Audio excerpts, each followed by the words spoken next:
देश प्रदेश देख रहे हैं आप, मैं हूं आपके साथ आरजू साईं। उत्तराखंड के जोशीमठ में आज से वो मकान गिराए जा सकते हैं जिनमें दरारें आ चुकी हैं और जिन्हें रहने के लिए अब खतरनाक घोषित कर दिया गया है। कल होटल मालिकों और स्थानीय लोगों के विरोध के बाद होटल और मकानों को तोड़ने का काम रोक दिया गया था। स्थानीय लोग पहले मुआवजे की मांग कर रहे हैं। स्थानीय लोगों का यह भी कहना है कि प्रशासन ने उन्हें पहले कोई नोटिस नहीं दिया। विरोध के बाद प्रशासन ने बुलडोजर की जगह हाथों से मकान तोड़ने का फैसला किया है। प्रशासन अब एक बार में पूरा मुआवजा देने की योजना बना रहा है। इससे पहले कल भी जोशीमठ के लोगों ने मुख्यमंत्री और डीएम के खिलाफ नारेबाजी की थी। राज्य के पूर्व मुख्यमंत्री त्रिवेंद्र सिंह रावत कल स्थिति का जायजा लेने के लिए जोशीमठ पहुंचे थे। स्थानीय लोगों से भी उन्होंने मुलाकात की। इधर केंद्रीय गृह मंत्रालय की भी अब मामले पर नजर बनी हुई है। गृह मंत्रालय की एक टीम जोशीमठ पहुंची हुई है जो अब प्रधानमंत्री कार्यालय को अपनी रिपोर्ट आज सौंप सकती है।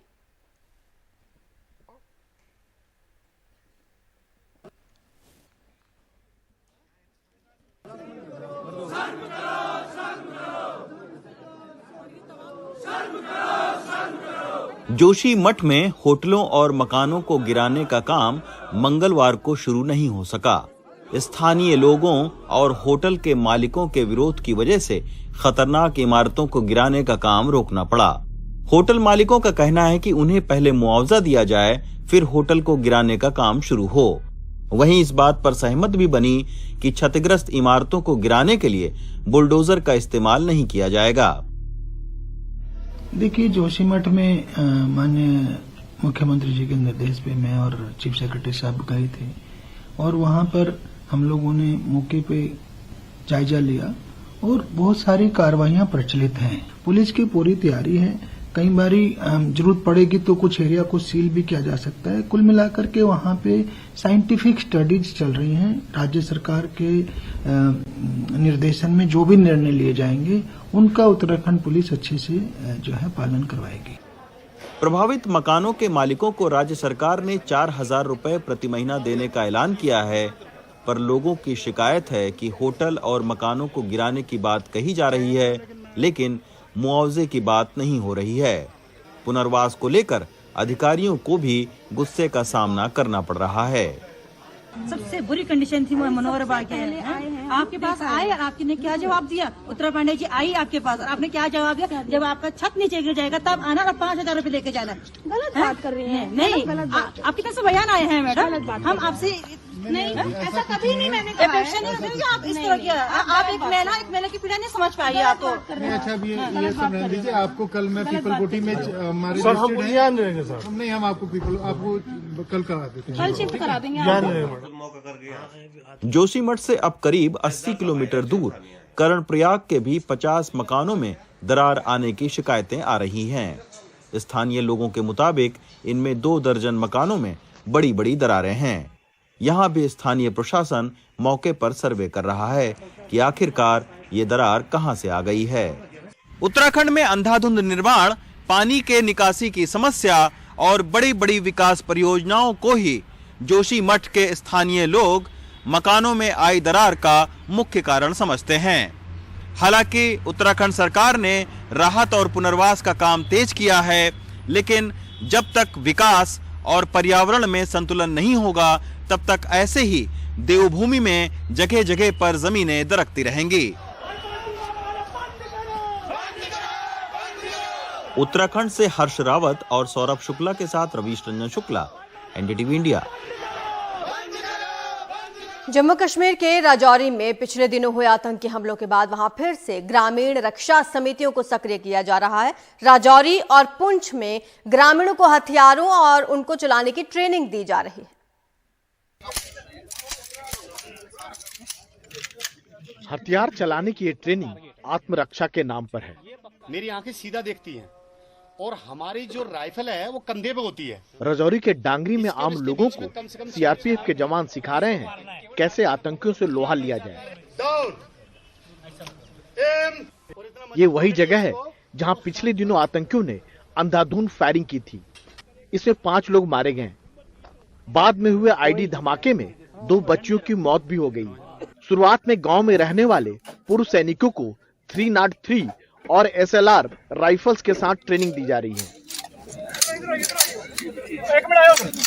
बहुत अच्छी ट्रेनिंग दी है सर।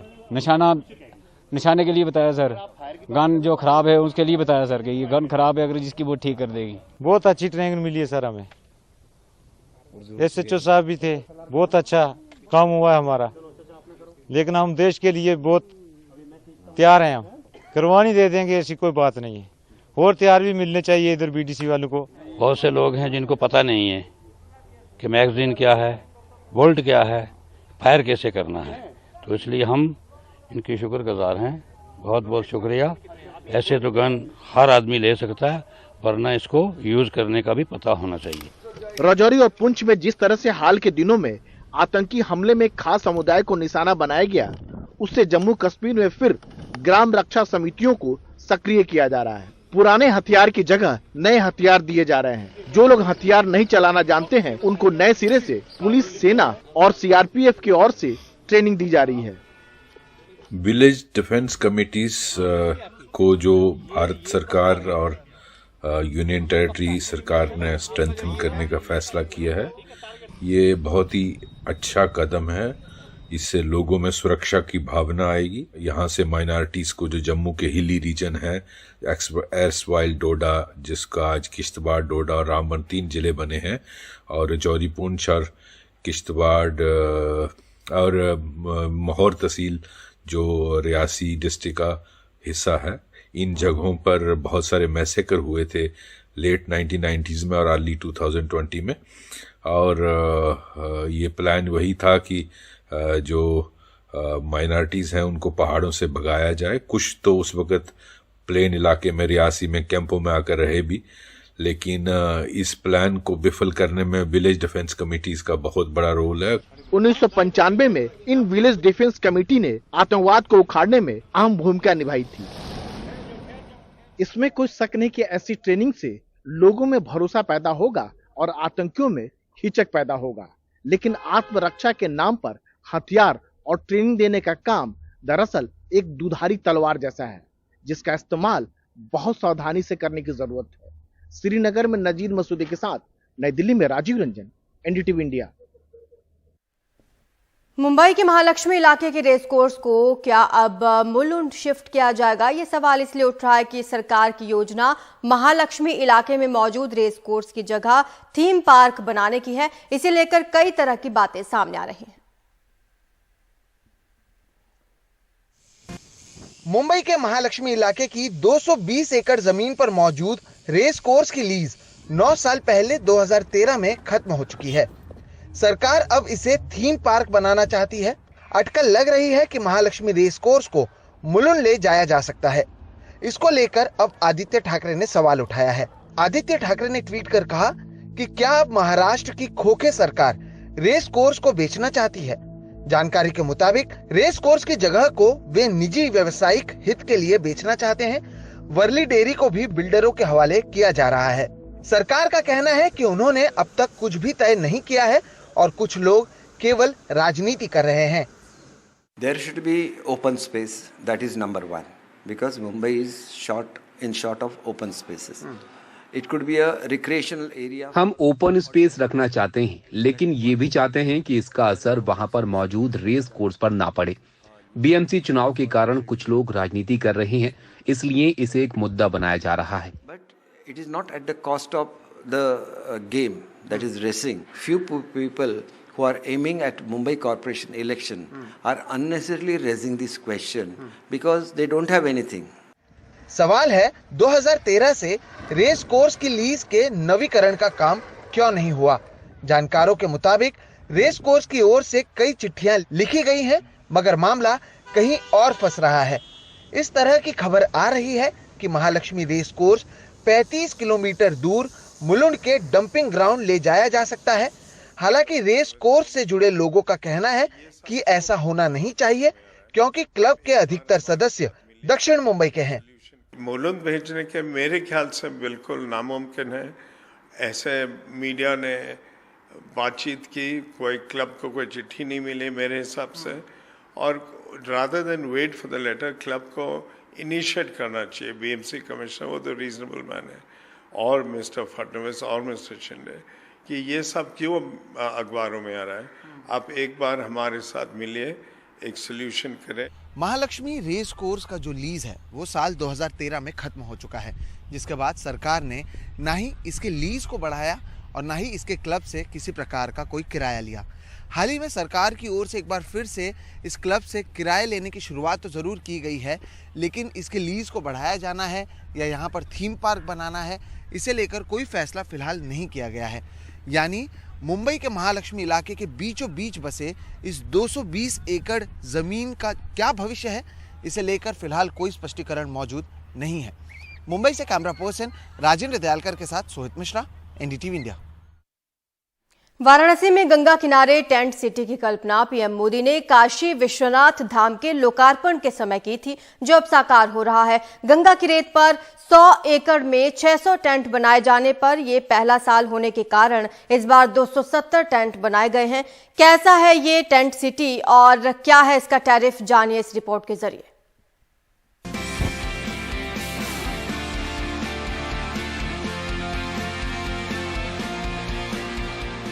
गंगा की लहरों के करीब ये टेंट सिटी गुजरात के केवड़िया में बनी टेंट सिटी के तर्ज पर तैयार की गई है।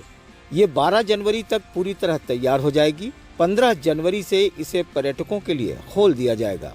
इसमें 3 तरह के कॉटेज हैं, डीलक्स, सुपर डीलक्स और स्वीट। इनका किराया 3 स्टार से 5 स्टार होटलों जितना है, तकरीबन 4500 से लेकर 20,000 तक। टेंट सिटी का कॉन्सेप्ट माननीय प्रधानमंत्री जी का दिया हुआ है। उन्हीं का विजन है कि गंगा की रेत जो अनयूटिलाइज्ड हमारी रहती है उसको कुछ ऐसी सुविधा में डेवलप किया जाए ताकि पर्यटकों को ज़्यादा से ज़्यादा सुविधा मिल सके और पर्यटक जनरली जो वाराणसी में एक नाइट स्टे के लिए आते हैं उनकी नाइट स्टे बढ़ सके और वाराणसी की इकोनॉमी को और बूस्ट मिल सके। यहाँ community hall, yoga park, water sports जैसी सुविधाएं होंगी। यहाँ सब कुछ सात्विक होगा। किसी तरह का मांसाहारी भोजन या शराब प्रतिबंधित है। यहाँ बनारस के व्यंजन परोसे जाएंगे और बनारस घराने की सांस्कृतिक प्रस्तुतियाँ भी होंगी। हम लोग वीक में 1 या 2 दिन वहाँ पे कल्चरल नाइट्स कर सकें और जो हमारे संगीत के या हमारे परफॉर्मिंग आर्ट्स के जो लोग होते हैं, वोकल या इंस्ट्रूमेंटल या अलग अलग प्रकार की विधाओं के, उन सारे कलाकारों को बुला के वहाँ पे एक सांस्कृतिक मंच भी दिया जा सके, साथ ही साथ उनका मनोरंजन भी किया जा सके। तो इस प्रकार की चीज़ें भी आने वाले 6 महीने में इस टेंट सिटी में की जाएंगी। टेंट सिटी की सुरक्षा के लिए चाक चौबंद व्यवस्था है और अलग से पुलिस चौकी बनाकर जवानों की तैनाती की गई है। जब तक ये टेंट सिटी रहेगी तब तक के लिए 2 अस्थायी चौकियां बनाई गई हैं जिन पे पुलिसकर्मियों की पोस्टिंग की गई है। लगातार रात में भी राउंड के लिए यहाँ बाइक्स रहेंगी जो यहाँ पे जो टेम्प्रोरी सड़कें बने हैं उन पे चारों तरफ वो पेट्रोलिंग भी करेंगे और रात में सुरक्षा के लिए सुरक्षा गश्त भी लगाई गई है जो रात में अलग अलग जगह पे सुरक्षा करेगी और लोगों की प्राइवेसी और सिक्योरिटी का ख्याल रखते हुए पुलिस यहाँ पे मुस्तैदी से ड्यूटी करेगी। अब बस इंतजार है यात्रियों के आने का, जिससे बनारस के पर्यटन उद्योग में एक बड़ा सहयोग मिल सकेगा। वाराणसी से अजय सिंह, एनडीटीवी इंडिया के लिए। कोरोना ने अर्थव्यवस्था पर क्या सितम ढाला है, ये अलग अलग बातों से समझ में आ रहा है। आपको बता दें, इस साल अरसे बाद ऐसा हुआ कि स्कूटर पहले से ज्यादा बिके हैं, मोटरसाइकिल पहले से कम बिके हैं। माना यह जा रहा है कि इसकी एक बड़ी वजह ग्रामीण अर्थव्यवस्था का कमजोर पड़ना भी है। दिल्ली के संगम विहार इलाके में रहने वाली निशा हर दिन अपने स्कूटर से दफ्तर जाती हैं। कहती हैं स्कूटर से दिल्ली में ट्रैवल करना सुरक्षित और आसान हो गया है। पूरा परिवार अपनी जरूरत के लिए स्कूटर का इस्तेमाल करता है।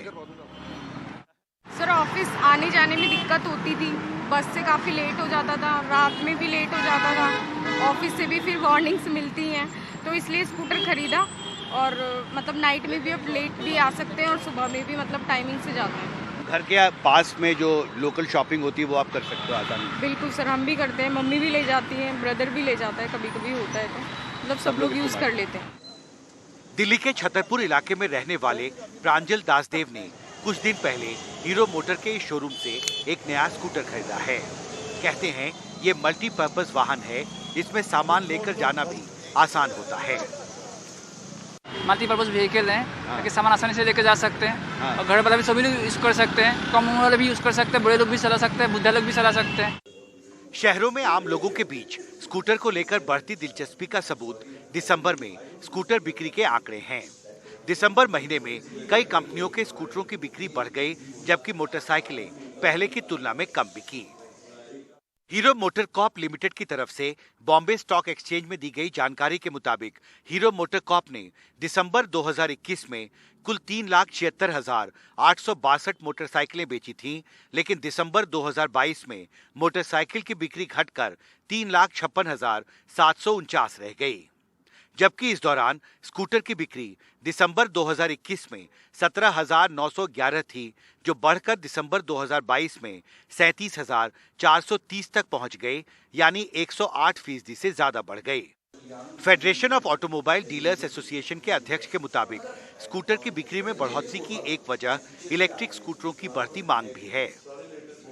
Definitely in two-wheeler segment, scooter segment is outperforming the motorcycle segment. हाँ, टू व्हीलर सेगमेंट में स्कूटर सेगमेंट ने मोटरसाइकिल सेगमेंट को आउट परफॉर्म किया है। इसकी एक वजह है कि इलेक्ट्रिक स्कूटर की बिक्री जो बढ़कर शहरों में 70,000 यूनिट तक पहुंच गई है। शहरों में होंडा, टीवीएस जैसी कंपनियों ने अच्छा परफॉर्म किया है। Honda, TVS, where those companies which are scooter dominant are doing pretty well in terms of numbers. दूसरी तरफ दिसंबर महीने में मोटरसाइकिलों की बिक्री घटी है। जानकार बताते हैं कि मोटरसाइकिलें गांवों में ज्यादा बिकती रही हैं। उनकी कम बिक्री का एक मतलब ये भी है कि गांवों की अर्थव्यवस्था कमजोर पड़ी है।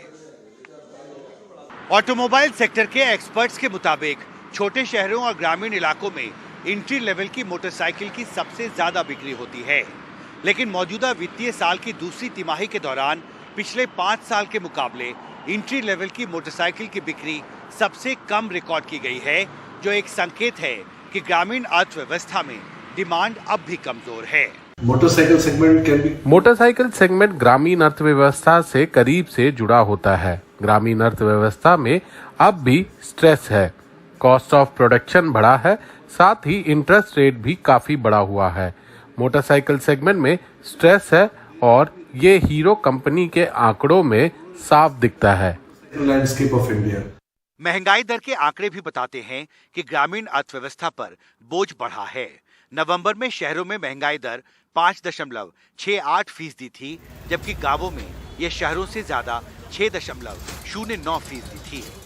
त्योहारों के सीजन में ग्रामीण अर्थव्यवस्था में कुछ सुधार जरूर हुआ था और मोटरसाइकिलों की बिक्री भी सुधरी थी, लेकिन ये ताजा ट्रेंड बताते हैं कि मोटरसाइकिल सेगमेंट में चुनौती अभी बनी हुई है। दिल्ली से कैमरा पर्सन कानन पात्रा और परिमल कुमार के साथ हिमांशु शेखर, एनडीटीवी इंडिया।